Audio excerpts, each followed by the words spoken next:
নমস্কার। Happy independence day.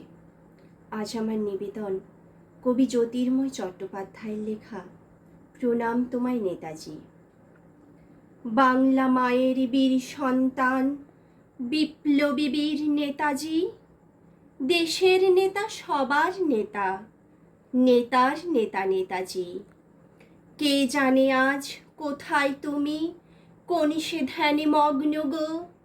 নবীন ভারত গড়বে তুমি, সেই তো ছিল স্বপ্ন গো। আশায় আশায় দিন কেটে যায়, হায় গো কোথায় নেতাজি। আজও তোমার মহান বাণী, অমর বাণী জয় হিন্দ, চিত্ত করে উদ্দীপিত জয় হিন্দ, আজাদ হিন্দ। আজ ১০০তম জন্মদিন, অমর তুমি মৃত্যুহীন। শঙ্খে শঙ্খে বন্দনা গাই, প্রণাম তোমায় নেতাজি। নমস্কার।